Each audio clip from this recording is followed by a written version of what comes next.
This is not breaking news. This is not a scandal. This is not about one person. This is about a system that only works as long as nobody tests it. And somebody just tested it. Not with missiles, not with speeches, with something quieter. A shipment, a rerouted flow, a decision that looks technical until you realize it changes who gets to say no. Because when a country you've treated like a default setting suddenly behaves like it has options, the leverage you thought you owned doesn't just weaken, it disappears. And the part most people miss is this: the danger isn't the headline moment. The danger is that the change is physical, built, locked in, profit-driven. If you want to understand what just shifted before it shows up in your bills, your job, and your politics, stay with me. Subscribe if you want the next pieces as they land. Because the next step isn't a negotiation, it's an acceleration. What truly controls this system now is not diplomacy, not friendship, not even ideology. It's optionality. It's the ability to say, I don't need you. For decades, the U.S.-Canada energy relationship looked like gravity. Gas flowed south, oil flowed south. The map felt permanent. The assumption was, if Washington squeezes, Ottawa absorbs. Because where else would the flow go? But that assumption was always conditional. It depended on Canada not having a clean, scalable exit route, a new direction, a paying customer base that doesn't vote in American elections and doesn't blink at American tariffs. Now that route exists, and once it exists, tariffs stop being a tool of persuasion and start becoming a tool of self-harm, because you can't coerce a supplier who has already built the off-ramp. Here's the pressure point. U.S. demand is rising, and growth in domestic supply is slowing in your own reference material. That's where the system gets brittle. And that brittleness is exactly what this story is really about. The most dangerous changes are the ones that feel like normal, because they don't arrive as a crisis. They arrive as paperwork, permits, pipelines, contracts, construction schedules, a decade of decisions that look boring until the day they're finished. Before, the energy map had one dominant arrow: Canada to the United States. Southbound, dependable, treated like a given. Now, there's a second arrow that didn't used to exist at scale: westbound. And in your material, that shift stops being theoretical on January 10th, 2026, when Canada ships its first large-scale LNG cargo directly to Asia from Kitimat. Not a press release, not a plan. A tanker leaving port. That is the before versus now. Before, dependency disguised as partnership. Now, partnership replaced by options.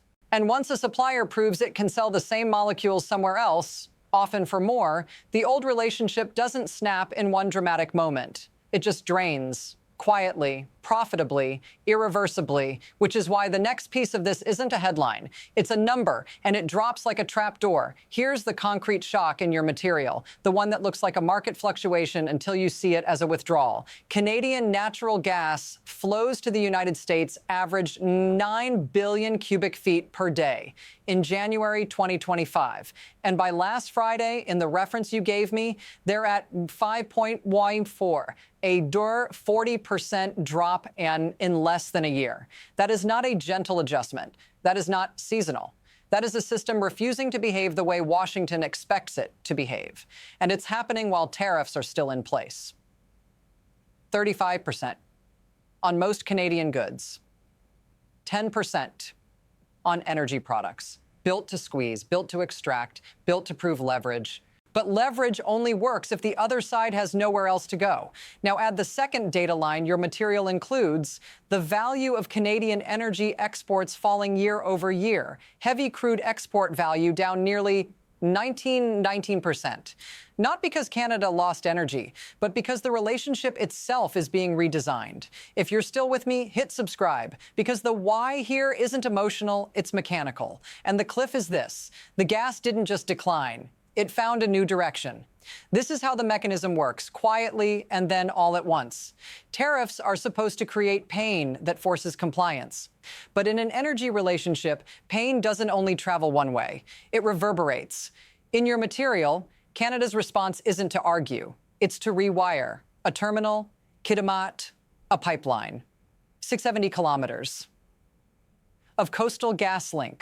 a westbound corridor that bypasses the old southbound assumptions, and then the part that changes the bargaining table, the buyers. Your reference lists the consortium: Shell, Petronas, PetroChina, Mitsubishi, Korea Gas. That matters because it signals demand that doesn't depend on U.S. goodwill. It depends on contracts, on premium prices, on long-term certainty, especially after Russia turned energy into a weapon in Europe, as your material notes. So who benefits? Canada benefits from higher-priced markets. Your reference says Asian prices can run 30–40% above North America.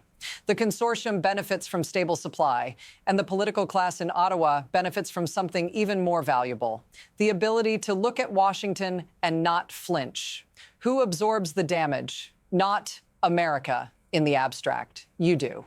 Because the U.S. still has to heat homes, run factories, and feed its own LNG export boom with gas. And once the molecules start flowing west, the old leverage doesn't come back with a phone call. It comes back only if the infrastructure breaks or the politics collapse. And that brings us to the next mini crisis: faster, sharper, and closer to your front door. Now it speeds up because U.S. demand doesn't wait for diplomacy. In your material, U.S. dry gas production in 2026 averages 109.1 billion cubic feet per day, up only about 1.3%. That's the slowdown. At the same time, demand is accelerating. Data centers, AI computing, power generation, and America's own LNG export terminals ramping up, all needing feedstock gas, all pulling on the same pipe. Then Canada pulls back and prices react. Your reference says the EIA forecasts 390 AU per million BTU in 2026, up from near 2 BAs in 2024. Bloomberg is even higher: 450 to 5 stars by the end of 2025. That is not an abstract chart. That is a monthly bill. That is a factory margin. That is a winter decision between heat and other. And here's the brutal part: tariffs can't manufacture molecules. They can't accelerate drilling overnight. They can't rewire infrastructure in a winter season. So the pressure doesn't diffuse, it concentrates. And the cliff line is simple. The U.S. tried to use trade as a weapon, and now the weapon is pointed at its own gas market. This is where it stops being geopolitical and starts being personal. Because you don't live inside markets, you live inside rooms. And in your reference, natural gas heats 47% of American homes. That means this story shows up where you can't ignore it: January, night, thermostat, the bill. If Canadian imports fall the way your material describes, down 40%, and domestic prices climb toward the forecasts you cited, the consequence is not subtle. A winter bill that used to be manageable becomes a new line item you budget around every month, for months. And it's not just heating. Natural gas is also what turns into fertilizer, chemicals, plastics, what keeps certain factories competitive. So when gas jumps from cheap advantage to volatile liability, it's not CEOs who take the first hit. It's shifts, hours, overtime that disappears, layoffs that arrive as temporary. And that's the systemic danger. You can be punished by a trade war you never voted on, through an energy relationship you assumed was permanent. If this is landing for you, share this video, subscribe, because the next part is what happens when this stops being a U.S.-Canada issue and becomes a global signal. And once it's a signal, it spreads. Here's what makes this bigger than North America. Energy markets don't care about borders. They care about precedent. And your material gives us the key. Asia isn't just another customer. Asia is the proof that a supplier can escape a political relationship and get paid more for doing it. That's why the January 10th, 2026 shipment matters. It's not only Canada entering the Asian LNG market. It's Canada demonstrating that the U.S. is not the default sink for Canadian energy. And once that demonstration is public, every other buyer and seller adjusts their expectations. Your reference mentions Europe watching closely. Germany's chancellor framing North American instability as a reminder to diversify. Diplomatic language, yes. But the signal underneath is stark. If Washington can destabilize its closest energy partnership with tariffs, nobody should assume allied supply is guaranteed. So what happens? Contracts get longer. Buyers lock in volumes. Sellers build infrastructure that serves the new direction. And suddenly, what looked like a bilateral dispute becomes a template. Coercion triggers diversification. Diversification hardens into permanent capacity. The ripple isn't just price, it's trust.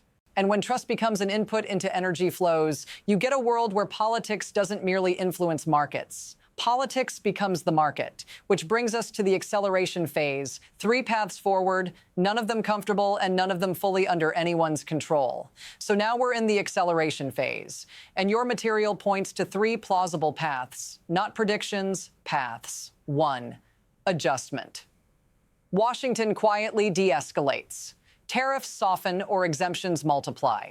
The relationship stabilizes enough that the decline in Canadian flows slows, but it doesn't reverse because the westbound infrastructure is already operating. In this path, the U.S. adapts by paying more, building more, and living with a new normal. 2. Erosion.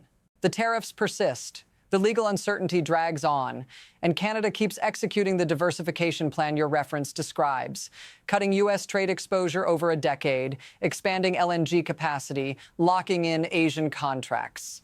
In this path, U.S. prices stay volatile, manufacturing competitiveness gets squeezed, and energy becomes a recurring political wound, especially heading toward elections. 3. Rupture. Not a single dramatic break, a cascade.